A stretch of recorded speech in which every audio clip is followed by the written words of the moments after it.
Assalamualaikum Ustadz Muhammad Joban. Waalaikumsalam warahmatullahi wabarakatuh. Weh, apa kabar Ustadz? Semangat walaupun Baik, alhamdulillah. Wah, dingin minta ampun di sana ini, begitu suara Bang Ustadz ya? Pak Ihsan ini. Kenapa Ustadz?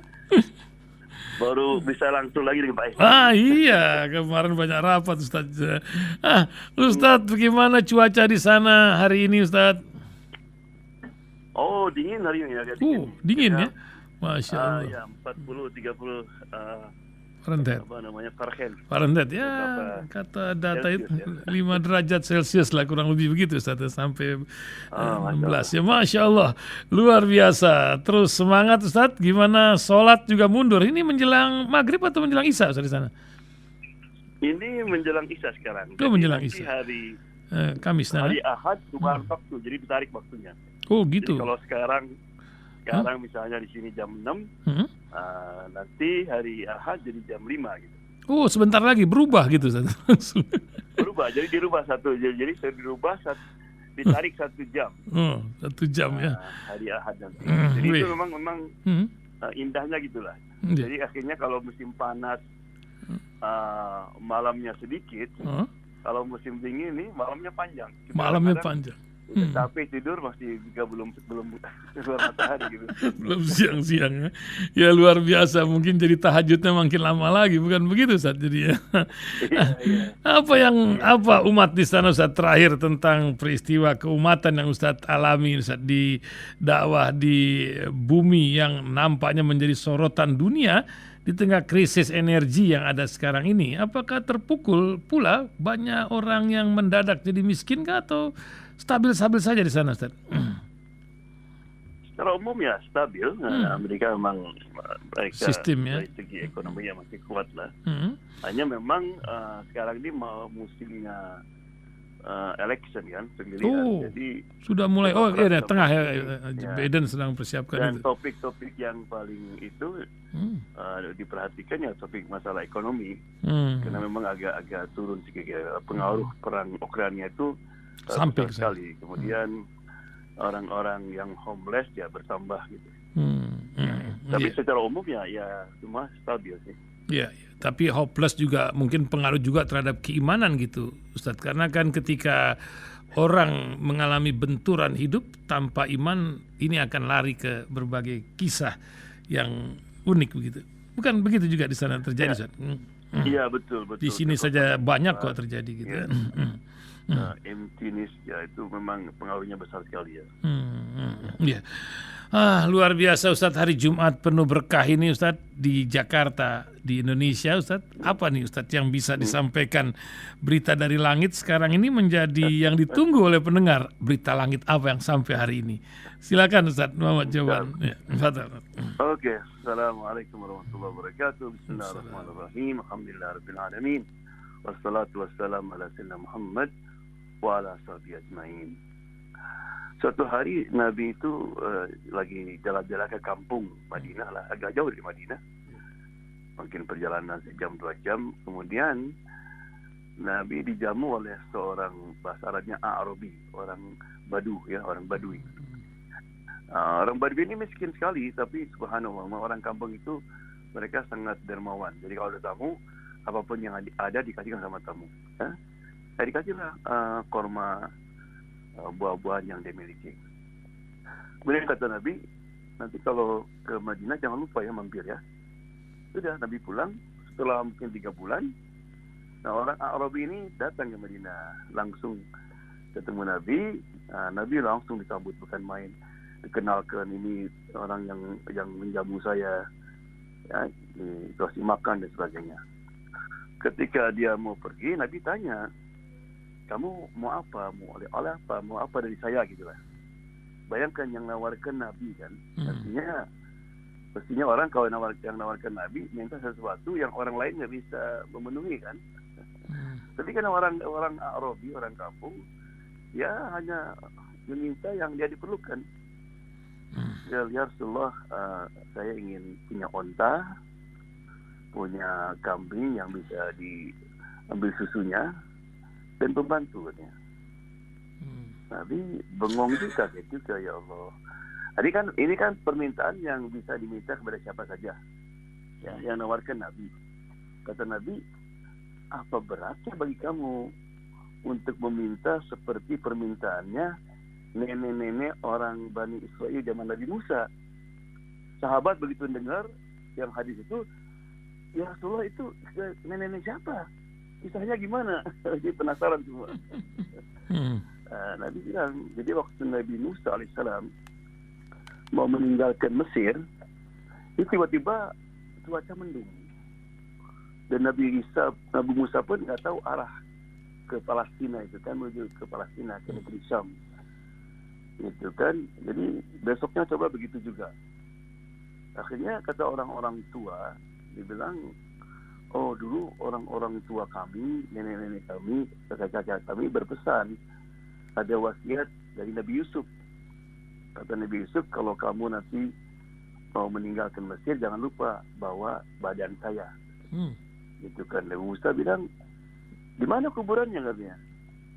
Tidak ada yang tahu kecuali nenek-nenek itu katanya. Coba panggil katanya. Dipanggil nenek-nenek itu. Nek, kamu tahu di mana kuburan Nabi Yusuf? Tahu katanya. Nah, tunjukkan di mana? Dengan syarat. Apa syaratnya? Saya ingin bersama kamu di surga. Subhanallah. Lihat pintar sekali nenek-nenek ini. Baik, her dream, Masya Allah. Baik. Kemudian Nabi Musa merasa keberatan kan. Yang pertama ya surga bukan di tangan dia. Yang kedua, ini nunjukkan tempat kuburan mau surga gitulah. Maka ditegur sama Allah. Ya Musa, sampaikan perubahan itu, ya keinginannya dikabul oleh Allah Subhanahu Wa Taala. Musa sampaikan, khalas, dijamin kamu nanti teman saya di surga. Langsung ditunjukkan tempatnya, di situ ada air, sudah keringkan air itu. Dikeringkan, diambil tulang-tulang Nabi Yusuf itu, kemudian tiba-tiba terang udara itu. Gitu kan? Ya, itu kisah nenek Bani Israel yang punya ambisi tinggi, punya cita-cita yang tinggi. Ya.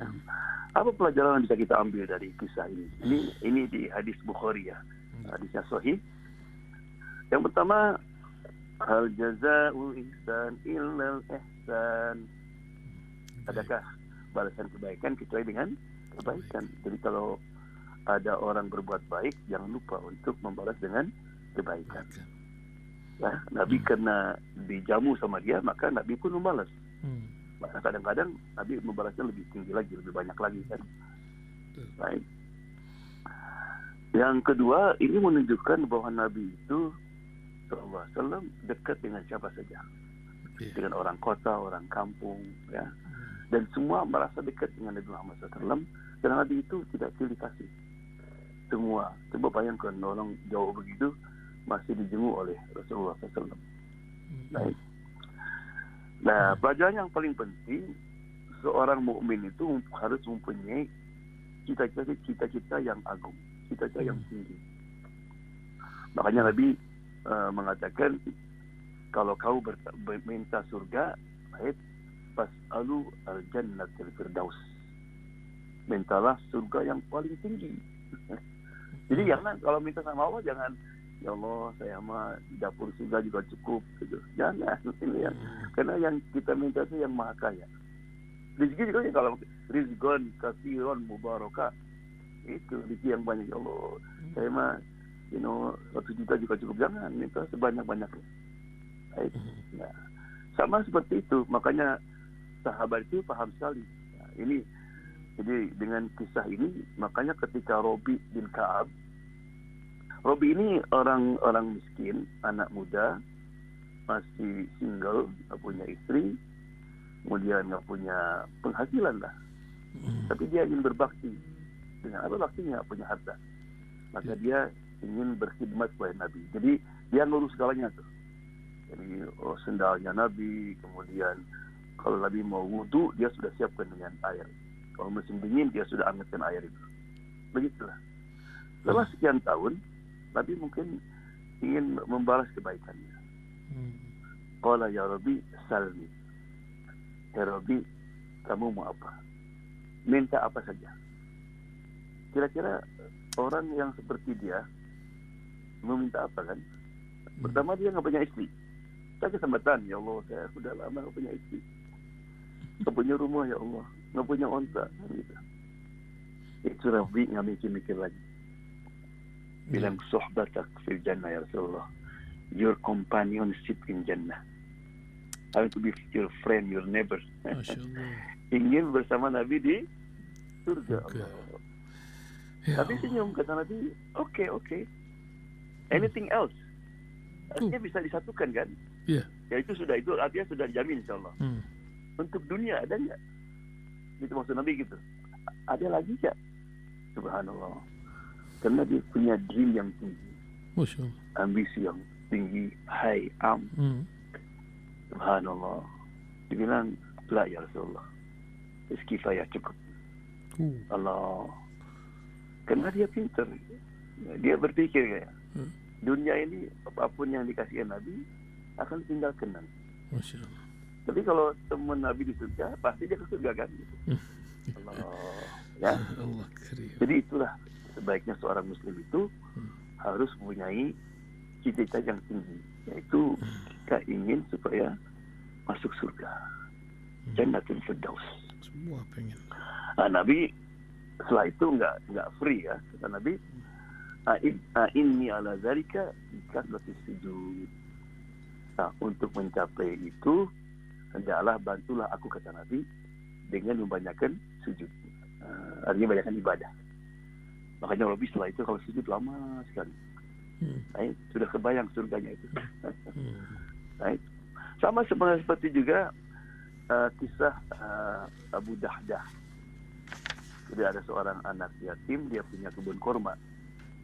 Rupanya supaya anaknya terjamin nggak makan kurma tetangganya, maka dibangunlah pagar, tembok. Jadi waktu dibangun tembok itu, rupanya di tengah-tengah ada pohon kurma satu milik tetangganya, Abu Lubabah namanya. Disampai Abu Lubabah, kasihkan aja itu pohon kurma, karena saya harus ini mau bangun tembok, nggak bisa terjaga oleh pohon itu. Nggak mau dia. Ya sudah, saya beli aja, katanya. Nggak mau juga. Akhirnya pergi ke Nabi. mengadu kepada Rasulullah. Dipanggil Abu Lubabah itu. Abu Lubabah, kenapa kamu nggak kasih saja? Enggak ya Rasulullah, itu pohon yang paling bagus bagi saya. Ya udah, dia kan mau beli. Enggak juga, nggak mau, katanya. Kata Rasulullah, begini aja, kasihkan pohon itu, saya ganti dengan pohon di surga. Allah, pohon di surga. Artinya kalau dia punya pohon di surga, berarti apa? Dia masuk surga. Boarding pass ke surga. Ya Allah. Tapi karena Abu Lubabah ini nggak tahu pengetahuannya cetek bagaimana, nggak mau juga. Masya Allah. Masya Allah. Rupanya ada seorang sahabat namanya Abu Dahdah. Abu Dahdah. Waktu dengar itu, dia lari. Rasulullah, itu hanya untuk Abu Lubabah atau siapa saja? Siapa saja, kata Nabi. Langsung disamperin Abu Lubabah itu. Masya Allah. Abu Lubabah, Berapa? ya, ada apa, katanya? Kamu tahu kan kebun kurma saya? Siapa yang nggak tahu kebun kurma kamu? Ada 600 pohon. Ada sumber air di situ. Ada rumah di situ. Ya. Kasihkan pohon kurma itu, saya kasihkan kebun kurma saya itu. Kebun kurma kayak bangun tidur gitu, kayak mimpi gitu. Are you lost your mind? Kamu gila apa? Satu pohon diganti dengan satu kebun.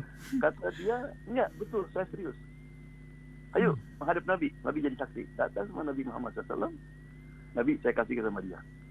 Saya dapat pohon di surga. Kata Nabi, ya. Bukan main, gembira Abu Lubabah kan? Kemudian Abu Dahdah tanya, ya Rasulullah, saya sudah terjamin kan sekarang pohon di surga? Kata Nabi, enggak. Ya Abu Dahdah, bukan satu pohon di surga, kamu akan jadi kebun yang banyak untuk kamu, katanya. Masya Allah. Ya, digantikan dengan kalau Allah yang balas kan ya ad'afan mudha'afah, multiply semuanya. Multiplier luar Nah, biasa. kemudian Abu Dahdah tahu istrinya dan anaknya lagi di kebun kan. Lari dia. Ya Ummu Dahdah, keluar dia. Lalu ada apa? Ini kebun sudah bukan milik kita lagi. Kita sudah jual sama Allah. Saya tanya sekarang para pendengar sekalian, kalau Bapak sebagai seorang suami baru beli mobil brand new, mobil Lexus misalnya, Betul. right? Baru dibeli seminggu, kemudian pulang ke rumah, bilang sama istri, yang mobil yang kita baru beli ini saya sumbangkan ke masjid atau ke Radio Rosil. Nah itu, ya betul. Memang kita lagi kurang mobil. Kira-kira gimana reaksi istri kita? Tergantung makomnya. Kalau sudah ya. Betul. Subhanallah. Lihat jawaban Ummu Dahdah. Wah, gimana Ustaz? Rabihat tijarah. Right? Your business successful. Masya Allah. Perdaganganmu itu sukses. Sukses. Harus jual beli sama Allah. Langsung dia keluar. Allah. Right? Kenapa? Because they have aim high. Punya cinta yang tinggi. Kalau sudah urusan surga sudah. Masya Allah. Apapun dunia dihilang. Subhanallah. Right? Kemudian juga pelajaran yang lain bisa kita ambil dari kisah di atas itu, bahwa sebaiknya kalau orang tua berwasiat itu kita sebagai anak-anak laksanakan wasiat itu. Ya. Kebaikan. Nabi Yusuf berwasiat, jangan meninggalkan Mesir sebelum kamu membawa badan saya. Baik. Nah, selama wasiat itu wasiat yang baik dan tidak melanggar syariat. Baik.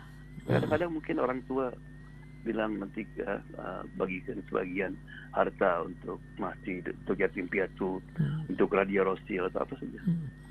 Terus untuk menunjukkan bahwa kita ini cinta orang tua kita laksanakan. Karena orang tua kita itu bahagia di kubur, ya. Jadi apa yang kita kerjakan itu kelihatan. Tahu mereka. Ya.